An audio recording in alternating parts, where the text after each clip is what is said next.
Hi, and welcome to everyone. And thank you for joining us today for what promises to be a rich and insightful discussion, taking stock of China's climate action in the lead up to the 27th UN Climate Change Conference, more colloquially known as COP27, which will take place in Sharm el-Sheikh, Egypt this year in November. My name is Kate Logan, and I serve as Associate Director of Climate here at the Asia Society Policy Institute. I'll start with a bit of quick context setting about today's event. So as many of you are likely well aware, at the UN General Assembly in 2020, 2 years ago, China's President Xi Jinping announced what are referred to as China's dual carbon goals, the Shuang goals, for China to peak its emissions before 2030 and achieve carbon neutrality by 2060. And since then, that's been clarified to include all greenhouse gas emissions and not just CO2. Given that China currently accounts for around 27% of global emissions, this was obviously a monumental commitment that shifted the prospects for achieving the temperature goals of the Paris Agreement to limit global warming to well below 2 degrees Celsius and aiming as much as possible for 1.5 degrees Celsius compared to pre-industrial levels. Since then, in the lead up to COP26 in Glasgow last year, China officially submitted these targets to the UN. And has also adopted a slew of domestic policy commitments to implement on them. But at the same time, there are a number of headwinds, including slowing economic growth domestically, as well as attempts to maintain zero COVID in China, especially in the lead up to the 20th Party Congress this coming year, next month on October 16th. And then on top of this, there's been increasing extreme weather in China that's really had a number of severe impacts as well. The most severe heat wave on record, I believe, since they began keeping records, as well as a number of other impacts from that, including droughts, floods, wildfires, leading to knock-on effects like power sector shortages, all of which we'll be discussing in our panel later today. And then, of course, there's the geopolitical piece, with knock-on effects from the energy crisis globally, food crisis from Russia's illegal invasion of Ukraine, as well as the US-China tensions leading China to suspend its official climate talks with the US. So given all of this, we'll be using this event to take stock of where China is up to in its climate action overall in the lead up to COP27 this year, and also digging in a bit to the role of the international community in terms of engaging China on climate action. So a quick overview of how today's program is structured. We'll be starting off with a fireside chat featuring Asia Society Policy Institute President Kevin Rudd, as well as former US climate diplomat Jonathan Pershing. And then following that, we'll be diving into a live panel discussion with a couple of experts on a variety of these topics. I also want to flag that today's event coincides with the launch of a new issue paper evaluating China's domestic policy implementation in the areas of energy, industry, and climate since the adoption of the 14th Five-Year Plan in March 2021, and evaluating how these different policies are playing out, especially amidst some of the headwinds that I mentioned. And we'll actually be joined by the author of that paper, Cory Combs, on the panel discussion. And we'll share a link in the chat box to download it. So with that, it's my honor to introduce the two esteemed guests for the fireside chat.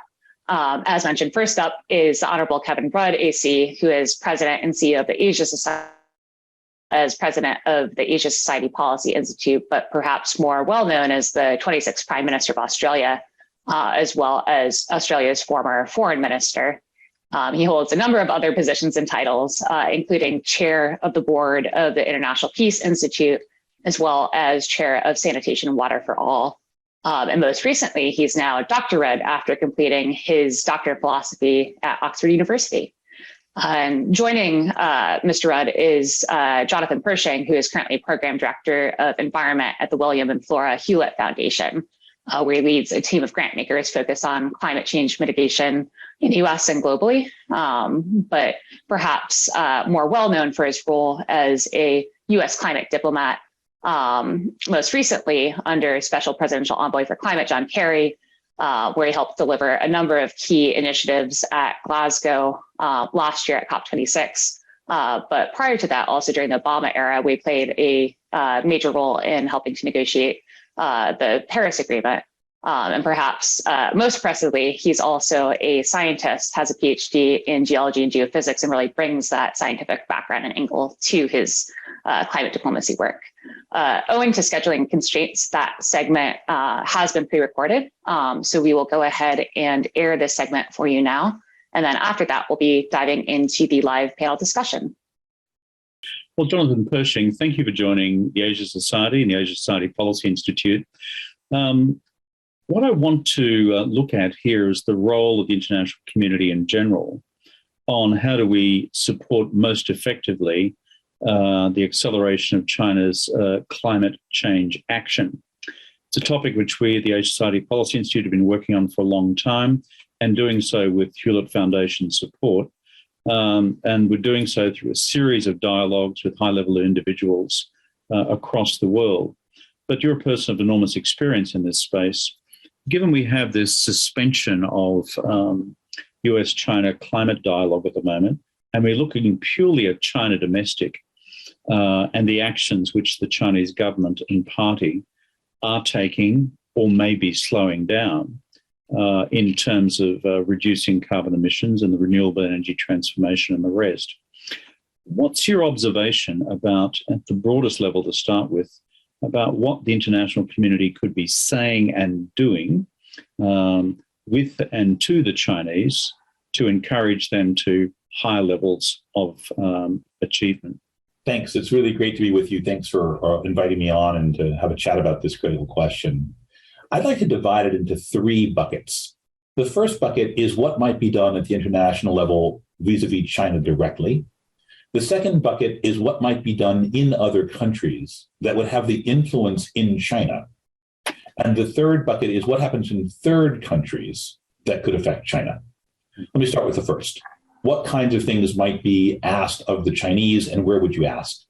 So from the US side, the dialogue is at best difficult and at worst not existent, right? It's not happening in the formal ways. I don't think that's a permanent state of affairs. I think it'll resume. It may resume as early as later this year after the Congress. It may resume early next year after the US elections, but it seems highly likely that it'll resume.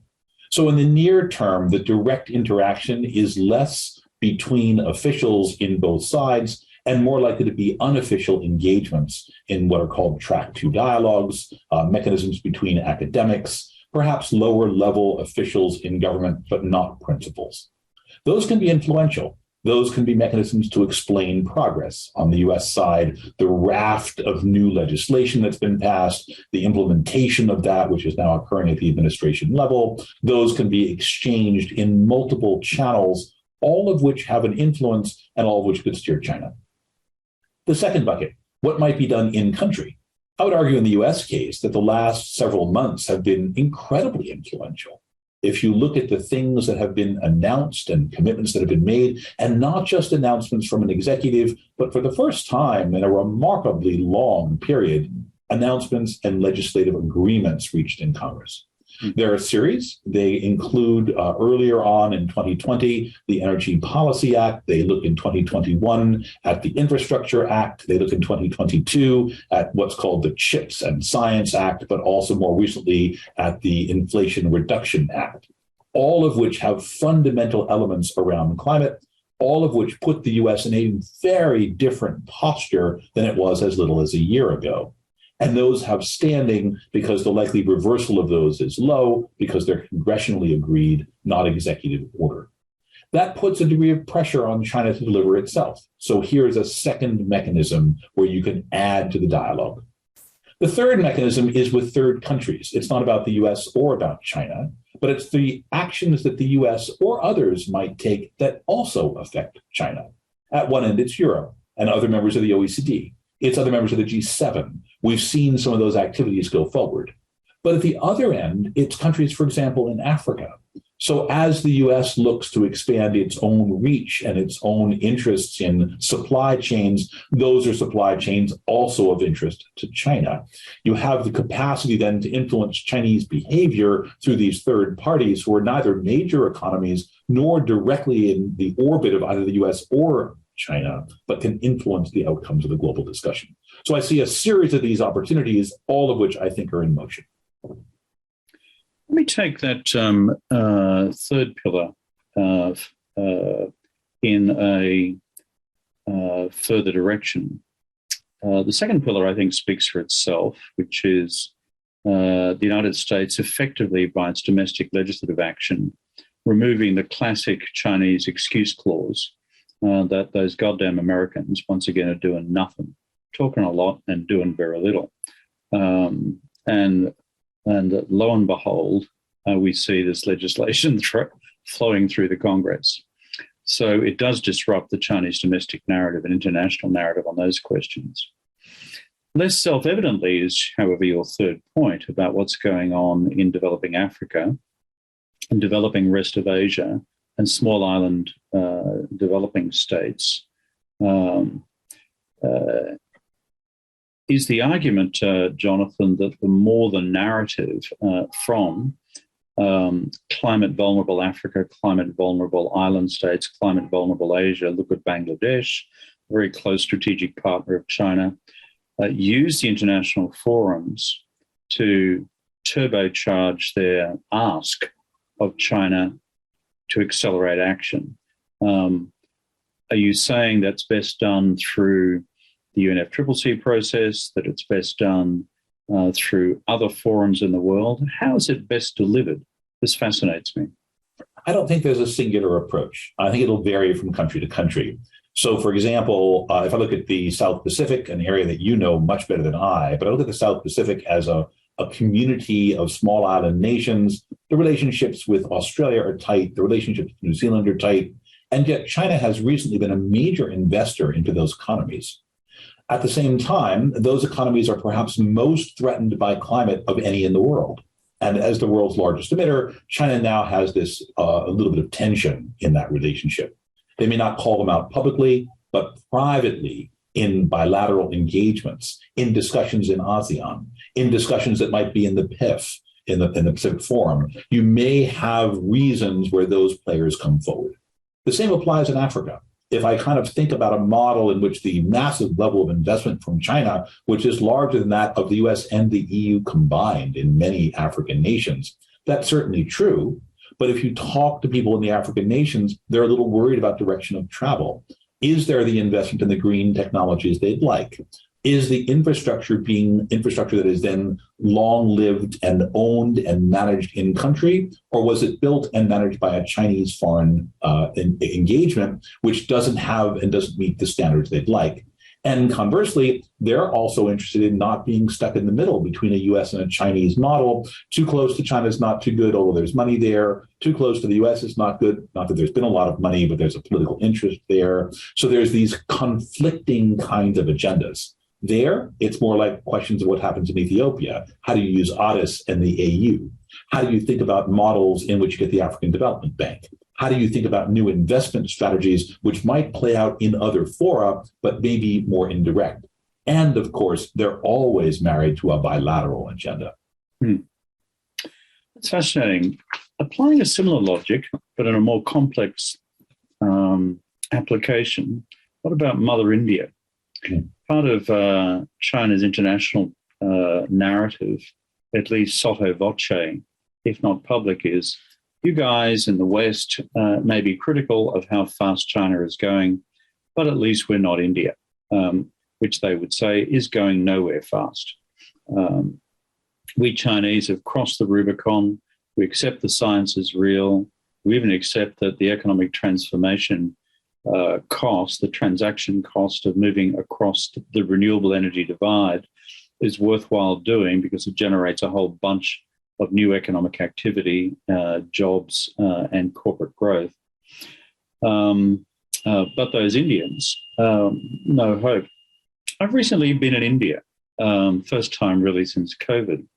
And correct me if I'm wrong, but I have detected, at least at a policy level, if not yet fully at an implementation level, something of a sea change in terms of Indian government climate change commitment, even among the more carbon-sensitive sectors of the economy and the ministries associated with it. And the Indians, at least is what they say to me, seeing this as a huge renewable energy transformation opportunity for the country at an early stage of its industrial development, and therefore an ability to build, if they get it right, green supply chain, green energy-based supply chains for the future. And then, from their perspective, minus the geopolitical uncertainty of being part of a China supply chain, as companies look to source manufactured product for their global supply chains out of India.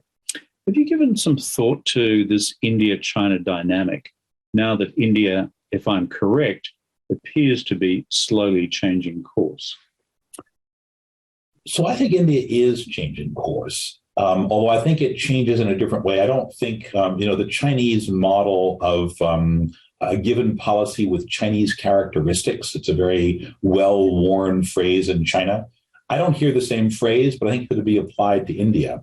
A particular policy with Indian characteristics, I think, has a definite meaning. I think for them, the urbanization rate has been of a very different rate. It's not the same as China. They've got a massive community still underserved in rural parts of the country. That includes for energy access. That includes increasingly a more severe response to the droughts that they've been experiencing. And I think they're also looking at energy supply security, and they're looking at regional power, not in quite the same way that China is projecting itself globally, but certainly projecting themselves regionally. I also think we're seeing a shift in the relationship with China. It's not static, as no one's is static. I would have argued a few years ago that the relationship was getting closer. And then there were the conflicts over the border. And that led to a much, much diminished sense that there was any long-term future. And what you were seeing in the Indian press was increasing opposition to any close interaction with China. Having said that, we then fast forward to Ukraine, and both China and India are essentially not on Russia's side precisely, but less oppositional than the West would have them be, which brings them back together again. So you've got these kinds of models which move back and forth. With respect to energy, I think India is experiencing a series of questions. They're benefiting right now from low-cost oil because they're buying at a deep discount in terms of Russian capacity. That is not the case for most of the rest of the world. They are benefiting from the reduction in price globally of renewables because they do take the benefit of that, driven in no small measure initially by Western technology, German initial incentives, and low-cost Chinese manufacturing. India is benefiting from that. And they are now increasingly benefiting from having a lower-cost labor force. So if you take a look at the competition with China, the Indians are now slightly better served because their workforce operates at a lower cost. Maybe not as well as you can get in some other even yet lower still economies, but nonetheless, capacity, distribution networks, and low prices. To me, that suggests a very, very interesting future. The first one is that it may less likely be what China has done with large-scale centralized power capacity and distribution networks, and be much more an Indian characteristic, distributed generation with microgrids and mini-grids. Still need to manage the economic development and industrial capacity there, but it's a somewhat different frame. That puts an enormous benefit on some of the low-cost labor and also applies the technology in a very different way in the agricultural sector to things like water pumps and irrigation and crop management and local refrigeration, really opening up some interesting windows for them that may be unique. India is also playing with a different export market. In my mind, there are very few countries that see themselves, quite frankly, as China. There are equally few that see themselves as the United States. There are many more who could imagine themselves in a pathway of India, less well-developed, but improving quickly, interested in new technology, interested in developing its community capacity at a local level, more distributed. That actually looks a lot more like Africa. They're not going to buy four-wheelers, they're going to buy three-wheelers and two-wheelers.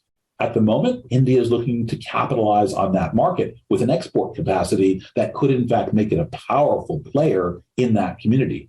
India has the history of methane digesters that exceeds anyone else in the world. Low-cost, farm-accessible mechanisms for generating energy at the community level with manure and waste and agricultural effluents. Very, very interesting set of opportunities. But do they play them out? And here's where the questions come to me around capital and finance, where India is having a problem leveraging global markets, and on regulatory action, where the central government has been slower to authorize than perhaps it might be in order to drive this agenda more quickly. Yeah, that's fascinating because you can begin to see our Indian friends denying China of the excuse that India is doing nothing. And it's parallel to, if you like, the American phenomenon we discussed earlier, both of which in their own ways provide separate international leverage points on Beijing, particularly if marshaled by more vulnerable developing economies in their bilaterals with the Chinese or multilateral.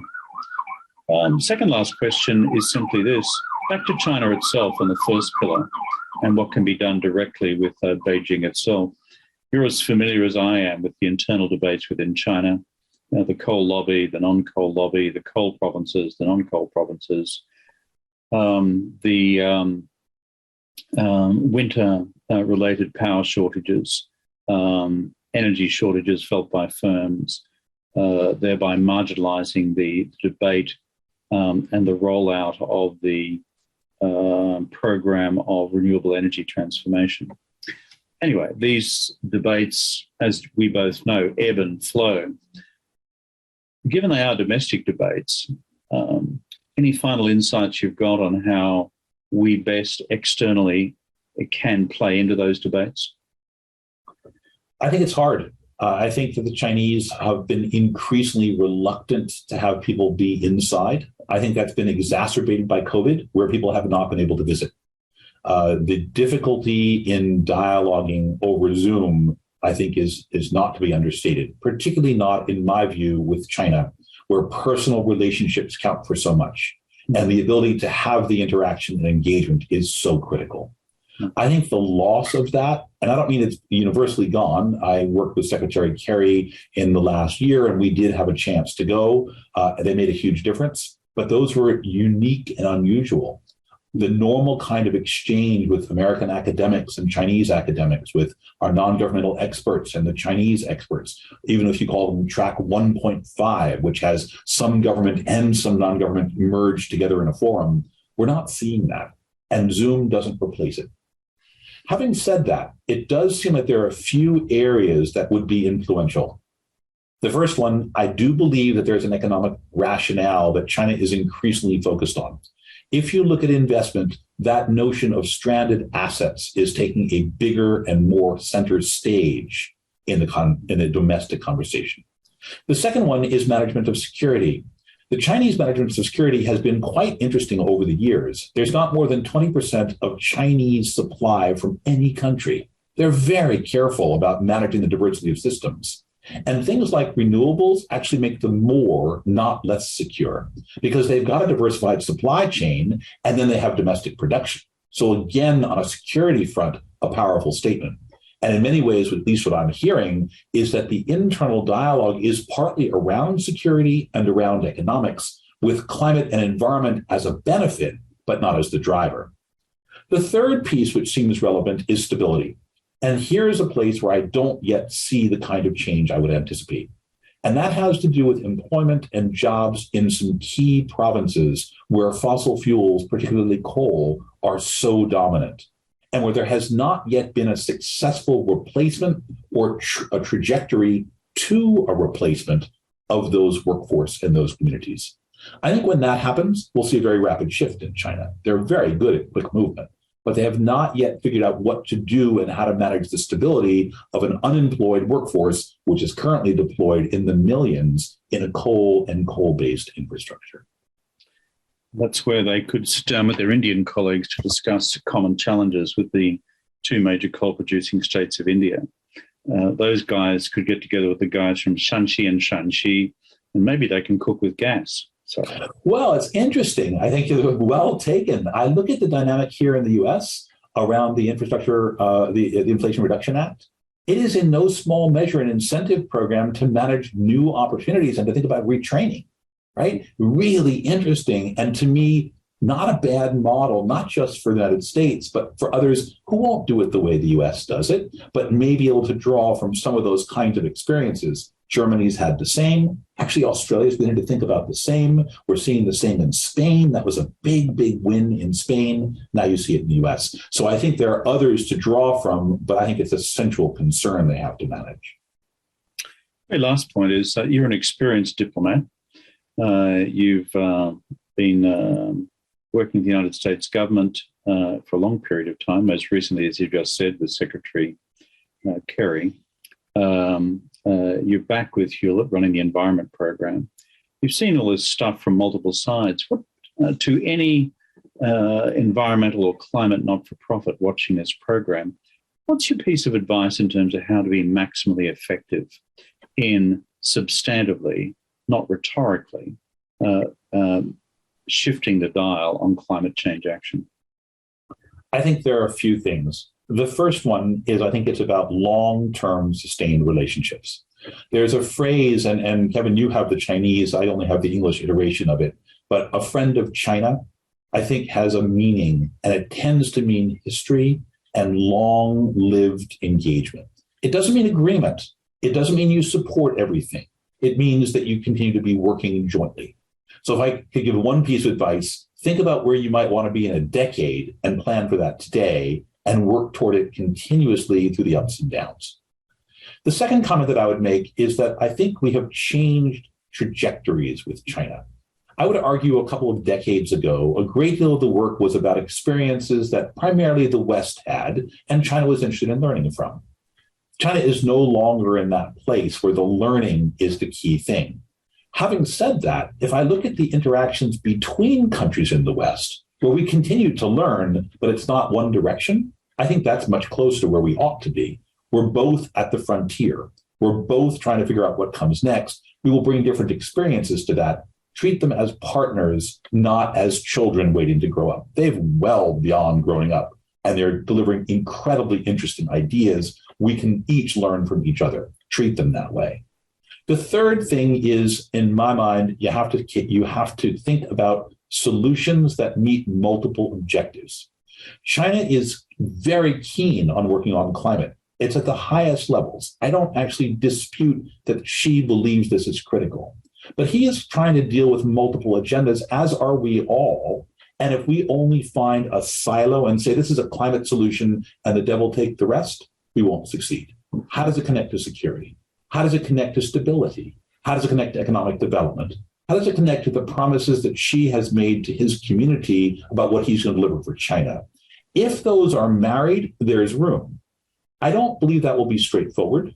I don't believe that will avoid the disagreements that any NGO is likely to have in some domain, in as much as they have similar disagreements with any of us. But I think those things have to be taken into account to be effective. Wise words, my friend. My constant counsel to our own think tank is put yourself in the position of the policymaker and the political leader. They don't get the luxury of just dealing with the discrete universe of your NGO land. They have multiple, not just demands on their time, but multiple constituencies to answer. And if your response to that, like so much of the international environmental movement has been, is they should just have more courage to commit political suicide the next morning, then that's not going to get you a long way, in my experience. No, I don't think it does at all. And one of the things that I worry about is that this is a real tension. There isn't a lot of time. It's not as if we can imagine a decade of inaction and still imagine a successful climate outcome. They're not compatible. So there's this real tension in time, and there's this real need to consider multiple agendas because they intersect. That's true. It's political, economic, and social adjustment plus renewable energy transformation within the one sentence, within the one package, and let's get it going. Jonathan Pershing, great to have this conversation with you. You bring such a wealth of experience to the table and a bucket load of humanity. Thank you, Jonathan. Thanks so much, Kevin. Great to talk to you. And with that, I'd like to welcome our speakers who will be joining us for the live panel discussion. So we'll do a quick round of introductions. And of course, throughout the the panel invite all of you to respond as well to Mr. Rudd and Mr. Pershing and some of the remarks that they made in their comments earlier today. Li Shuo, who's Senior Global Policy Advisor at Greenpeace China, likely well known to many of the community who are close watchers of China's international climate diplomacy. In addition to Li Shuo, we also have Shuang Liu, who's a Senior Associate at the World Resource Institute Sustainable Finance Center and leads the center's work on China finance and the Belt and Road Initiative. And then finally, we have Cory Combs, who's an Associate Director at Trivium China, where he covers the intersection of climate and industrial policy and also produces the fantastic Trivium China's Net Zero Weekly newsletter, which I highly recommend as a free resource for those of you who want to stay on top of weekly updates in terms of China's climate and energy policy advancements. And I would like to start with Cory to sort of do a bit of stock taking in terms of China's domestic climate action. So we started off with a quick intro, obviously, on the dual carbon targets. It's been 2 years since Xi Jinping's announcement at UNGA in 2020. Obviously, I've mentioned a lot of the different headwinds domestically as well, and we'll get into those in a bit more detail later. But wanted to start with you to sort of paint a picture of what's happened since those targets were announced and what are the different policies that have been adopted and how does that framework and that structure look like domestically in China, including some of the current expectations around delivery of those targets and a lot of different areas we can get into. But first, turning to you on the picture painting. Great. Well, thank you very much. It's a pleasure to be here. And thank you everyone for your time and being here. Can't think of a more timely and important topic than China's role in the global transition. So I think this is a fantastic launch point for kind of a framework for thinking through China's broader climate policy. And I'll try to answer this question in terms of, is 2030 peaking emissions before 2030, is it tenable? And I think we can take evidence from what we've seen since the 2020 targets were announced in three different domains. Politically, is this tenable? Technologically, is this tenable? And finally, economically or market-wise, is this tenable? So to date, we've seen a fair bit of progress and actually quite encouraging. I'd say we'll start with the political aspect. Is 2030 politically tenable based on what we've seen so far? My argument would be absolutely yes. On the policy front, what we've seen is a very ambitious unfolding of a framework in remarkably short order. This is known as the 1+N framework for those who've heard of it, but essentially this is a top-level planning system that starts with, at the core, the two targets, peaking emissions for 2030 and carbon neutrality for 2060. What you then see is that policy is basically broken down into a series of action plans, 2030, 2060. Then you have action plans for specific industrial verticals, for various parts of the ministerial apparatus. And then that gets broken down into provincial and then municipal levels. So we've already seen the umbrella policy architecture there unfolding at pretty significant pace. Now, that said, it's not the policy framework itself that I think lends credibility to the notion that 2030 is tenable. What I'm most interested in is the fact that those targets, as captured in that system, have penetrated so deeply and so thoroughly into virtually every meaningful policy domain in China. I mean, now I need to make an important caveat. This is a question of politics at this point. This does not mean that every single, climate-related policy is well-formed, and it certainly does not require that they're all met. But it does demonstrate that basically the climate politics have penetrated to the most essential levels at all levels of China's policymaking apparatus, and the ministerial verticals, the industrial verticals, the provincial, municipal, and even sometimes sub-municipal levels. And I know as a quick example, China, among its many, many plans, we'll talk about renewables and all that, green hydrogen, one of the more niche elements you'd think is, it's not really the highest of priorities, but as a means to offset certain other fossil fuel gases. We've seen a national policy or a national target of 200,000 tons of green hydrogen production by 2025. A month later, we saw one specific municipality in Ordos in Mongolia independently decide that it would take on that challenge to meet the national target of 200,000 tons a year earlier, no less, as a means to basically kickstart its own economic transition. And so we've seen that again. It's just evidence that politically, policymakers across the board, they get the message. They're on board, and many are looking for ways to leverage this policy movement to their advantage as they move to the future. So politically, yes, tenable. Technologically, a bit of a shorter discussion. I think there's no argument that this is peaking for 2030 is technologically feasible. To date, what we've already seen China's adding more renewables than virtually anywhere on Earth. It leads the renewable transition, both in production that's supplying a lot of the global transition, but also domestically. Now, I would note those would be right to point out immediately that China continues to build coal-fired capacity, and coal production, if not consumption, is growing tremendously in recent contexts. We can talk about that later as well.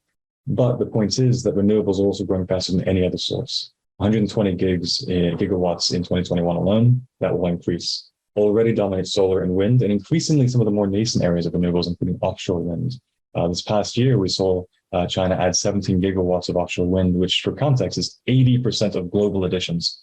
Extremely efficient energy source, but extremely expensive and difficult to build. China's leading the charge on that. And again, it goes to that policy driver behind it. Really, we don't need any more technological innovation to hit 2030. And yet we still see that technological and market innovation there. Now, the third piece, economically, and some people might be expecting where this is headed. This is where I have serious questions, is the economic and market sides. Is this tenable? I think it's up for debate. And I'd raise that debate to frame some of the rest of our conversation. Two key concerns, we'll leave it from that for time. The first concern is power markets. China can produce all of the renewable energy generation capacity at once, but unless it can consume that, absorb that into the grid, it doesn't matter for the climate targets. Currently, what we've seen is that there's a lot of geographical disparity between the key solar and wind production hubs, largely in the northwest is the greatest resource in China. And a lot of that demand is basically being met by coal in the East Coast and Southeast in the industrial hubs. So you have that geographical issue. And of course, this is variable renewable energy that we're talking about. So you also have that temporal disparity. Is it being produced when it's needed? So there are solutions. Transmission, high voltage transmission, which China has, technologically not a problem. And energy storage, China's also leading the charge. But why aren't we seeing greater absorption? There has been progress. I would note that many provinces have issued pretty substantive policy corrective measures, but the reality is that progress is slow. There are economic barriers. There are simple market reform barriers. You need to make sure that that transmission and energy storage in particular are economically viable. And that basically comes down to the market structure. Is it priced in appropriately? Right now, markets are still very provincially bound, which limits interprovincial trading. There are 8 spot market pilots, and only 2 of which really have any meaningful interprovincial spot market experiments.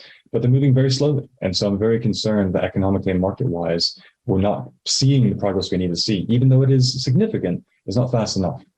And the second question is really just a question is, can China, in particular specific municipalities, decrease the dependence economically on high-emitting heavy industry? And after power, heavy industry is China's second largest source of emissions, and steel is the core of that. Right now, a number of municipalities, most notably Tangshan, for those who are familiar, are highly dependent. Where are those jobs going to go? Where is your growth going to come from if you start to move away from that? It's a highly imperfect analogy, but purely on an emotional level, I'd raise, what if you asked Texas to cut oil profits? It's just not going to fly politically. And I would note, Texas is also the leading producer of renewable energy in America. And so there's a parallel to be made there as well in terms of both high emissions and high renewable. That happens a lot in China. But still, at the end of the day, I think we see a few major economic and market concerns that I've raised. So what have we seen today? A lot of progress and a couple of serious economic headwinds. Thank you. Thanks so much, Cory. That was an absolutely terrific overview. It reminds me of a tagline of one of my former bosses, that it's not an issue of money or technology, but it's really the motivation gap that's a key issue in terms of achieving the targets. I do have a follow-up question for you, but first I'd just like to quickly open it up to both Li Shuo and Shuang in case you have any points you want to come in on that question or respond to Cory first, or otherwise I'll go straight to my follow-up question. Sure. Maybe I can jump in here. Let me just point out, so Cory was using 2030 peaking as kind of the benchmark, right? I guess just to add from a climate point of view, that's a low bar, right? I mean, we know for us to keep 1.5 in reach, we need Chinese peaking to happen much earlier than that. So sort of an additional question is, can peaking of China's CO2 emissions happen much earlier than that?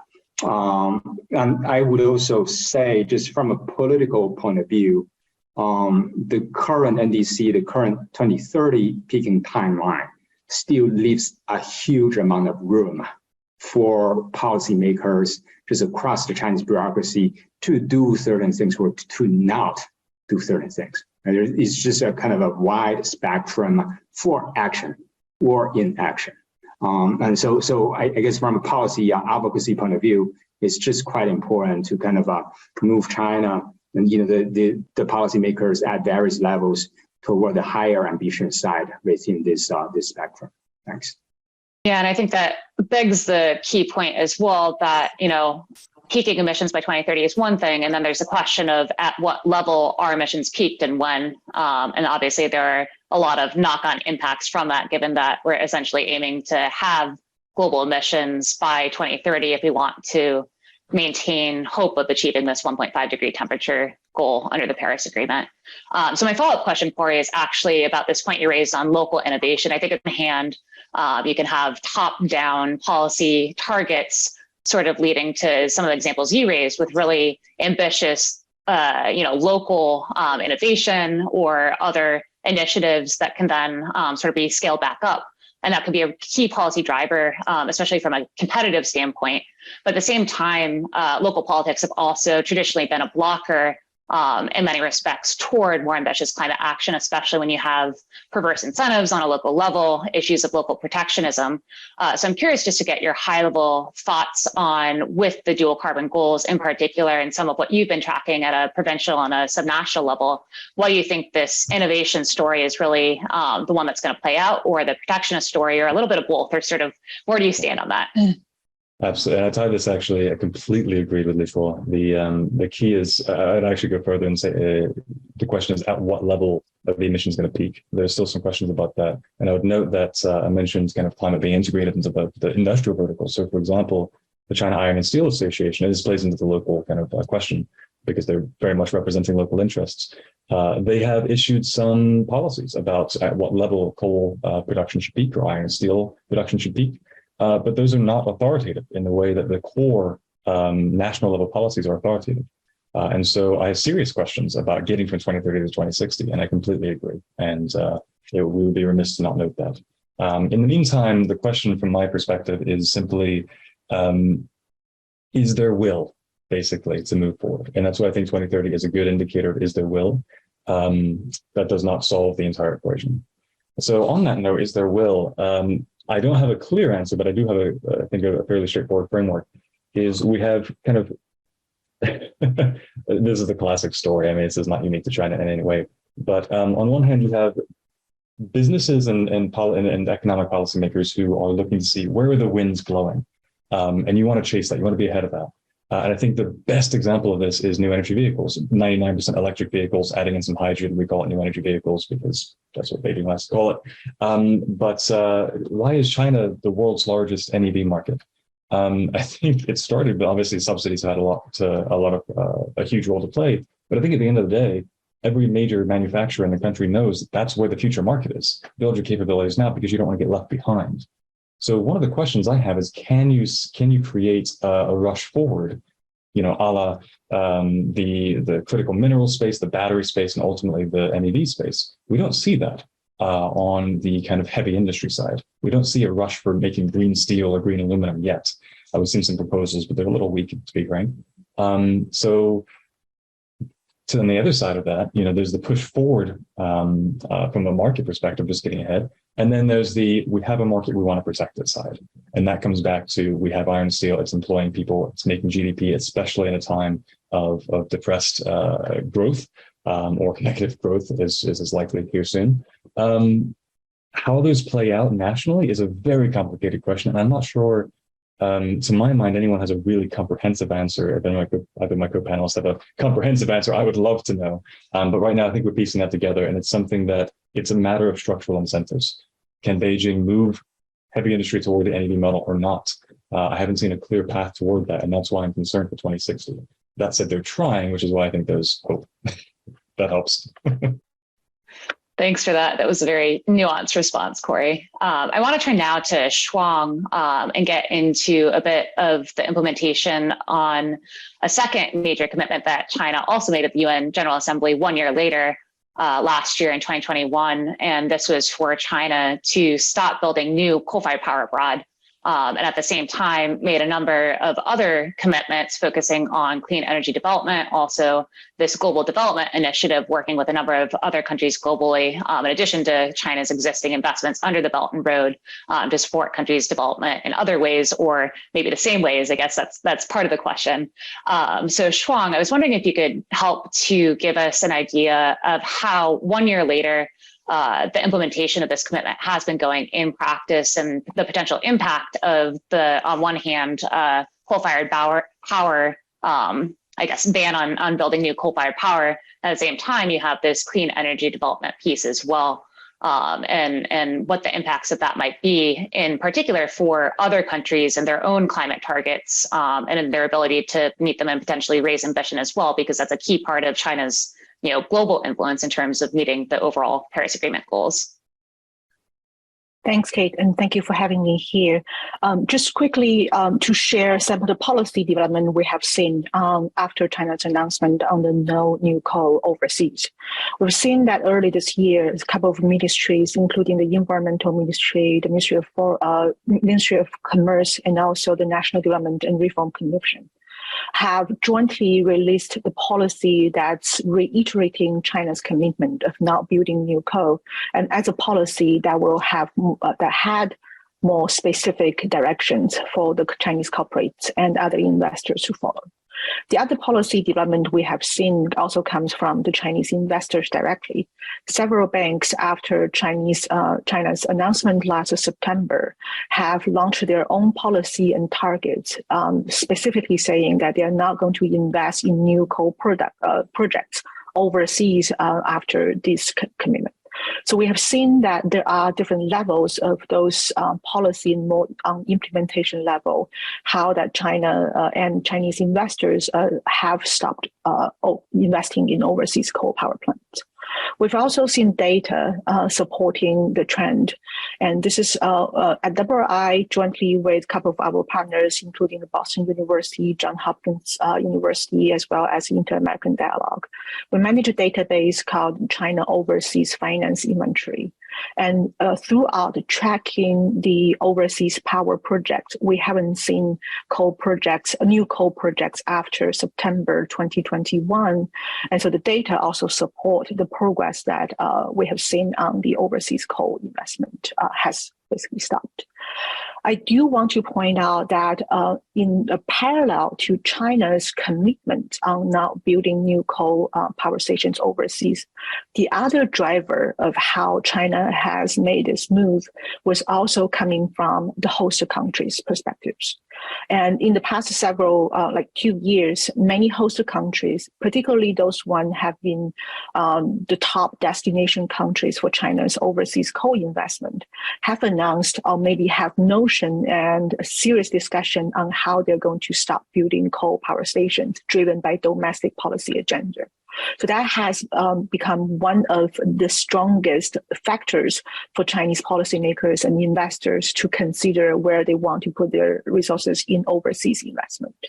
And our data also supported showing that, for instance, what we tracked for the past 2 decades, we've seen how Chinese investment actually shifted and actually flow into very different areas in different regions where the different policy and energy development agenda basically had a request and a different request for the Chinese investment to go.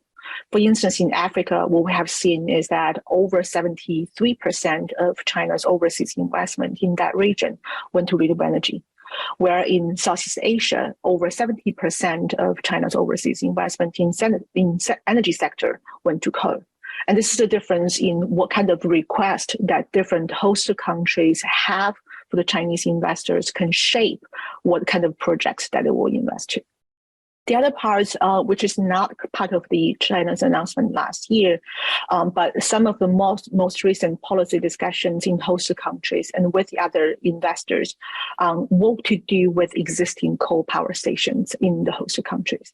Because climate science clearly tells us that we need to phase out the coal almost by 2040, if not by the latest.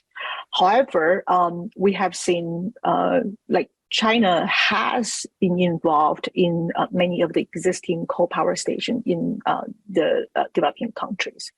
And with the recent discussion, for instance, under the Just Energy Transition Partnership, and many discussions talking about possible early decommissioning of coal power stations in developing countries. What China has been involved financially, on average, about like a third of some of the coal power stations in the JEB countries, that is South Africa, India, Indonesia, and Vietnam.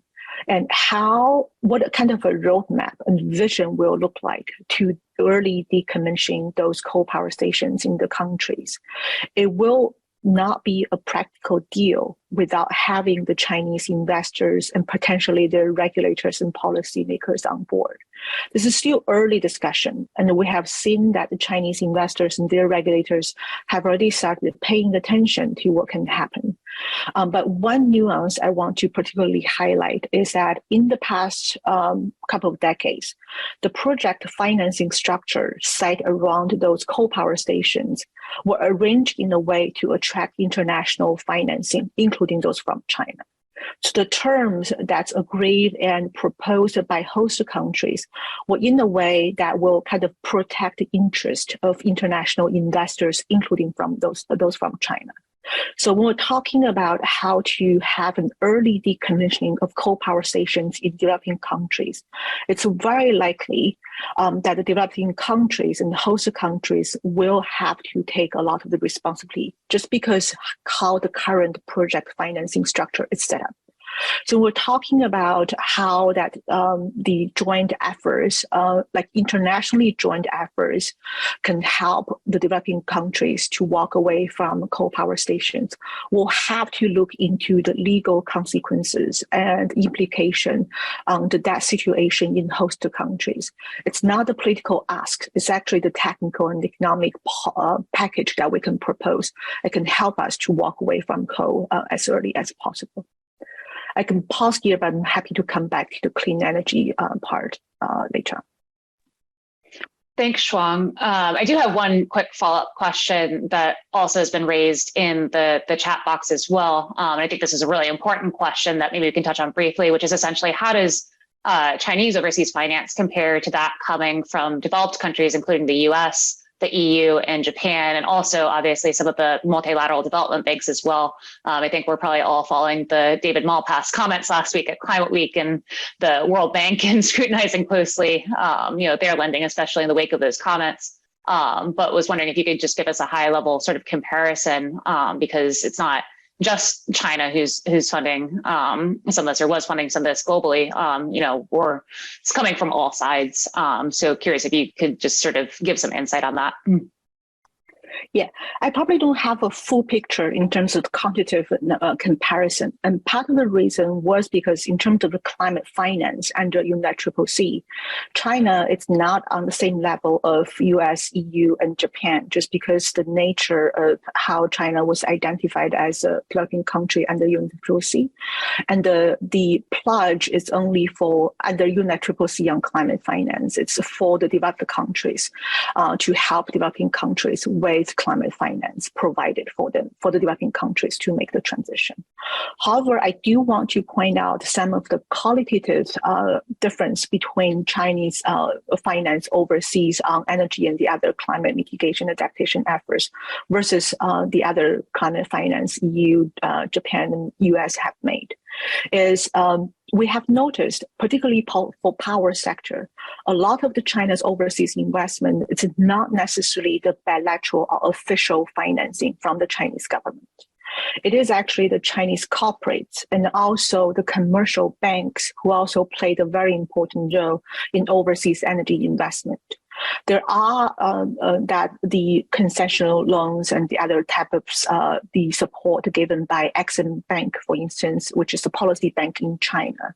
But by having making a difference and make the distinction between the bilateral and official loans and the other types of finance provided by government officials and also their agencies versus the commercial banks as more as a private finance that's mobilized in China, that help us us to see what kind of different responsibilities and roles those different financial institutions, investors can play, but also help us to see it's a wide spectrum of the funding gaps and also opportunities. We're talking about how to leverage China's financing, other financing. So by making a distinction of different types and different natures of those investment, that can help us to better match like what kind of investment should be provided for what kind of investment opportunities, and not just talking about everything just in a general package. Thanks, Shuang. That's super helpful. I do want to turn now to Li Shuo, and especially the topic of COP27 and China's climate diplomacy. And maybe we can do a bit of our own, in the lead up to the global stock take, which will take place in COP28, our own little mini stock take on China's climate action currently. That was a bad joke for those of you who follow the UN process closely, but just do a bit of rapid fire on some of the different issues. So let's start with mitigation. And sort of where China stands on that. And I think particularly saw some interesting shifts in China's position in recent engagement at the G20 climate ministerial. So wondering if you could speak a bit to that, explain that for listeners, and give your own thoughts on what that might mean for how China might engage on mitigation at COP27.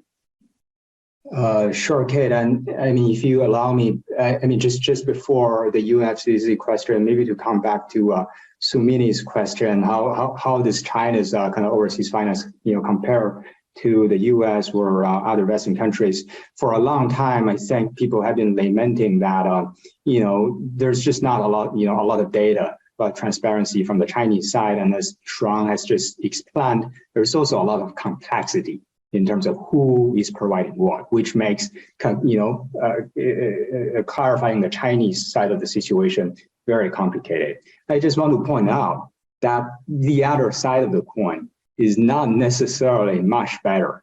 I've been having a hard time just trying to figure out what's, for example, U.S. contribution to the, to the JET-P program.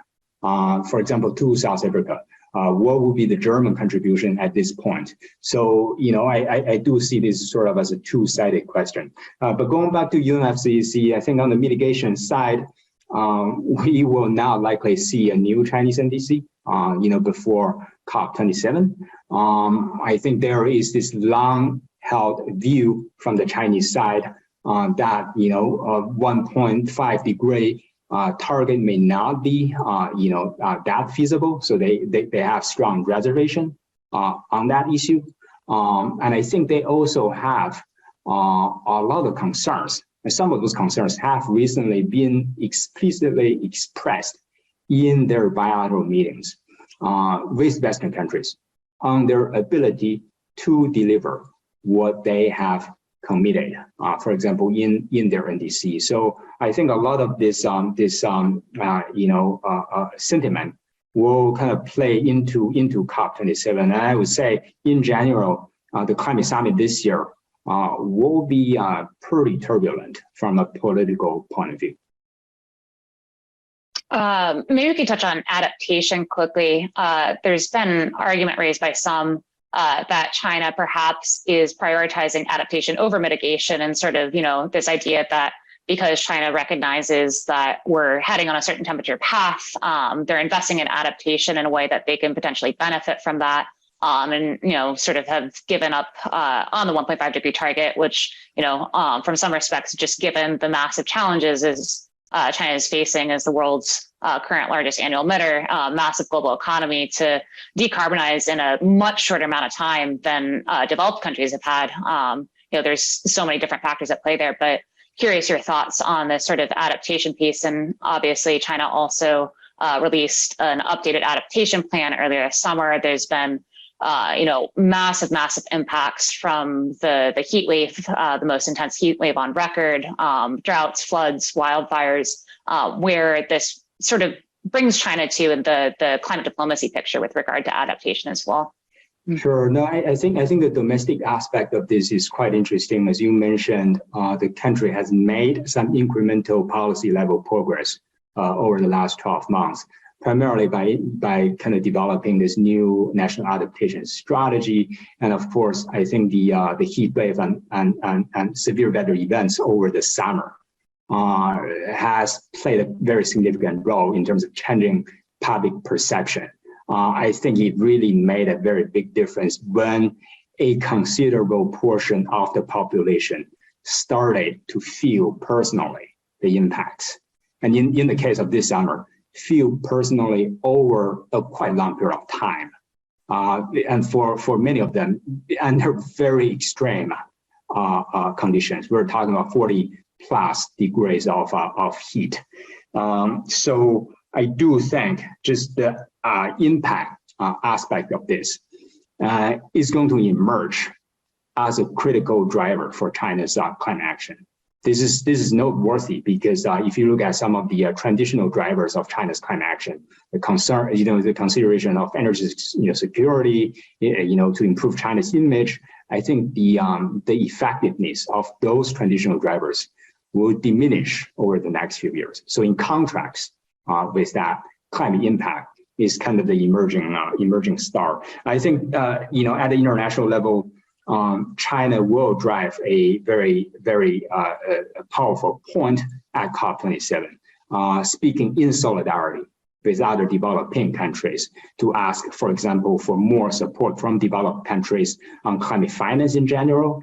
A large portion of climate finance should go to adaptation, to set ambitious global adaptation goals, So China very much in a solidarity position with the rest of G77.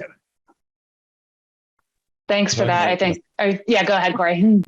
Thanks. I think in the question of adaptation versus mitigation, if you ask the relevant actors involved in Beijing, they would argue it's both, and they would argue that it's not zero sum, it's not a particular trade-off. We can quibble with that, and we could certainly argue against that. But I think the word that Beijing considers its own climate policy to be driven by its pragmatism, and pragmatism does not involve only focusing on one side of that.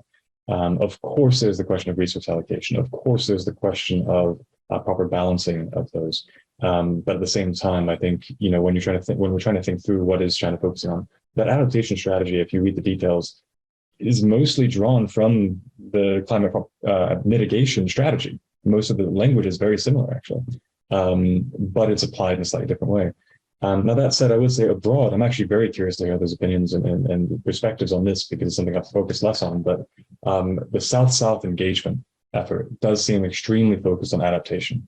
And this is outside of China's borders, obviously. We mentioned previously, the climate envoy meeting Xie Jianhuan and some other major leaders speaking with Pacific Islands. 7 of the 15 Pacific Islands nations came to Beijing. That's very significant, I think, politically.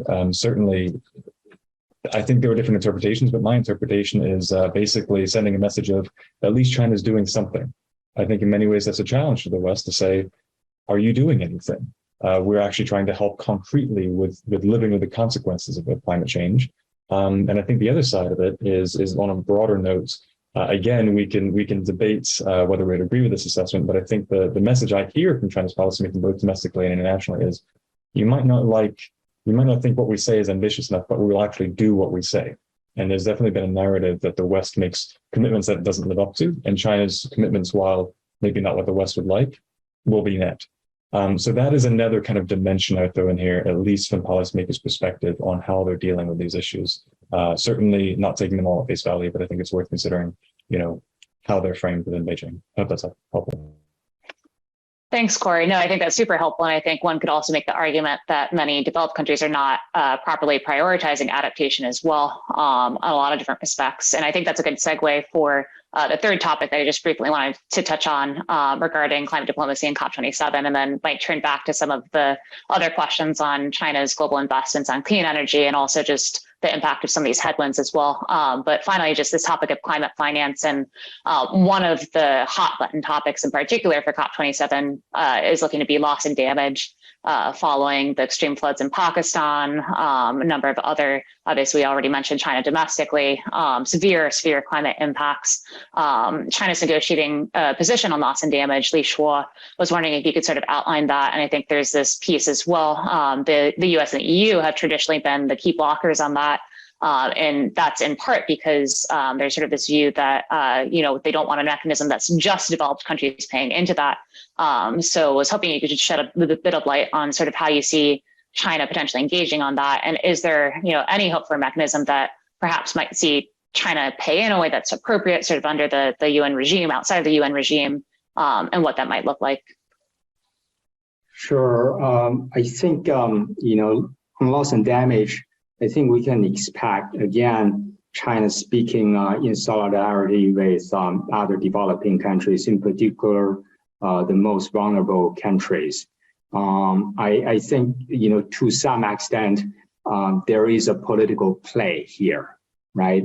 Given this tension between China and the West, China might be quite keen to use some of the issues where developed countries are not really delivering to make that point, to make that political point, right? So I think partly the challenge for COP27 is how do we register the legitimate concerns of countries like China and other developing countries, but turn those concerns into a constructive way so that we can actually land substantive and concrete outcomes on issues like loss and damage, and specifically a dedicated fund to help vulnerable countries to deal with that issue. I also want to just add one point, which is I do think the changing geopolitics, including the recent suspension of U.S.-China climate talks, will actually, in a way, influence China's approach and position with global South countries. As many of you know, there has been some rhetorical exchanges between China and the U.S. The U.S. basically said, by suspending climate talks, China is not punishing the U.S., right? But, really the entire world. And I think China's counter argument here, partly at least, is that by suspending climate talks, we are, only not talking to the U.S., but we are still talking to many other countries in the world, including potentially providing support to some of them. So in a way, there might actually be an opening as a result of this unfortunate geopolitical situation. There might be an opening for China to embrace a more active role when it comes to South-South climate cooperation. I just wonder, from a policy advocacy point of view, can we make progress sort of fostering this window of opportunity in front of us? Thanks, Li Shuo. And I think, it's important to mention as well. So Wang Yi, China's foreign minister, met with a number of islands leaders last week. And then this week, the US is hosting a forum for many of the Pacific Islands and their leaders. So it's important to sort of, keep track of what both sides are doing in that respect and, why, the engagement is shifting over time. And I think with the US-China piece, and we can sort of circle back to, or maybe we'll bring that up now and then go back to the global development piece as well, because I do want to come back to Shuang and the clean energy piece, just with US-China and engagement, why it's important, but also, when talks are suspended where we can make progress, like you just mentioned, there are areas where it's not necessarily going to directly impact prospects for global emissions, but other areas where it's extremely important, perhaps. So let me turn to Shuang on the clean energy piece, and then maybe invite any thoughts on the second piece on US-China more generally after that. Thanks, Kate. And I think I can also answer the question that's raised in the Q&A, like where are the roadblocks for the renewable energy development and what kind of role China can play in that. So talking about this, what we in the database I've mentioned, we also track the renewable energy investment piece. So last year, what we have noticed is that for the installed capacity in renewable energy that Chinese investment has been involved in, that's almost 2.5 gigawatt in the developing countries. And that's actually, even though that we are in the middle of pandemic, the data shows there is still sustained investment in renewable energy from the Chinese investors. So that's a relatively promising sign on it. I do think we're talking about the roadblocks for the renewable energy investment, China's involvement in those renewable energy investment overseas. There are the barriers from the demand side and barriers from the supply side. And talking about the demand side, which is the host countries, of course, that domestic policy framework on encouraging and prioritizing renewable energy investment is important. But I want to particularly focus on how that international investors, for them to leverage their resources, what kind of efforts that we will need. Well, firstly, we are talking about engaging China and the other international investment, and a lot of those efforts are actually backed by economic rationale. So how to make the business case and business model that will work to attract international investors, that is actually important. So what we have noticed, also talking to different stakeholders from both the supply and demand side, is that there's a lack of bankable projects. And part of the reason, bankable projects, is that for the investors to consider to invest in those projects, there are certain terms that the projects have to meet to make them can be considered and invested by financial institutions and banks. And that's because of the lack of efforts, both in terms of the financial resources and capacity to put into project preparation. And what we have noticed is that for a lot of the host countries, they actually are behind both in terms of financial resources and human resources to do so. This is a part where we see that China can probably play a more important role, given that conventionally a lot of the grants and the other official financing that China has supported the developing countries have not really invested in a lot of the soft power in preparing those projects. So that's, I think, one of the opportunities I see that how the Chinese investors and policymakers in play. The second part is that depending on the specific countries and regions we're talking about, there can be very different technical solutions and options we're talking about in terms of renewable energy. For some of them, they can be not really utility scale, but smaller scale, even off-grid or microgrid renewable energy solutions we're talking about. The transaction cost for any international investor, including those from China, to invest in the small renewable energy projects are so high, but that prevent the potential international investors to go to those areas. However, for some countries, this is the area to achieve the energy access goal, as well as the climate and other development goals. So what are the reliable business model to bundle those smaller scaled energy projects and make dramatically reduce the transaction cost for investors and international investors to consider those projects? That's actually, China has some experiences on the domestic smaller scale renewable energy projects. And I think that's not just the financial resources that China can support in developing those projects, but also what kind of capacity and policy frameworks that China has the success on that can be shared with developing countries and host countries. Thanks for that, Shuang. And I think this idea of bankable projects in particular, really helpful for you to shed some light on what that means in practice and what actually has to happen from a technical standpoint on that. I think that's going to continue to be a key discussion topic, especially around global climate finance. So I'd like to sort of round out, and I think if it's okay, we might go a few minutes over time, but I think hopefully we'll keep some viewers with sort of a tour de table round. I don't know the proper pronunciation, somewhere between the French and the English. Basically, with some of the questions that we've touched on, sort of give each of you a chance to share your final thoughts on, what are your expectations? What should listeners be keeping an eye on? And we mentioned some of the other topics like US-China, headwinds, both economically as well as this issue of coal production versus consumption domestically, where that will lead in terms of the ability for China to meet its current climate targets or increase ambition. In addition to that, one other topic that we didn't even mention is that China's presidency of the Convention on Biological Diversity, COP15, which will take place the second segment in December of this year, originally was supposed to take place in Kunming, but due to a number of factors has been moved to Montreal, but China still holds the presidency. If that will also play a role and sort of the way that everything plays out in the next couple of weeks and months. So with that, I guess I'll start with Cory, then go to Shuang, give Li Shuo a chance to sort of lend some final words, and then we'll close out after that.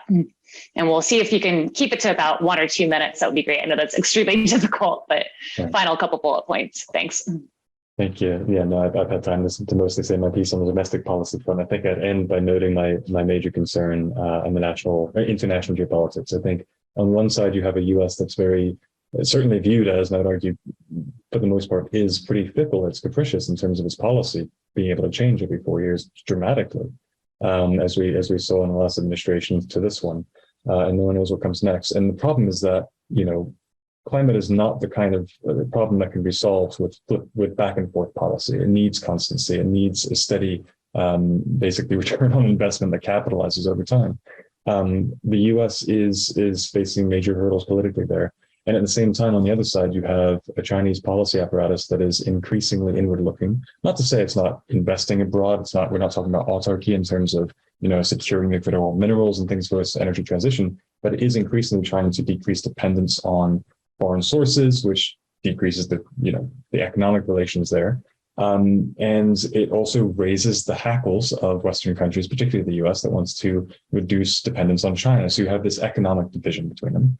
You also have a China that politically does not want to be told what to do by the US, which it perceives as fickle in policy.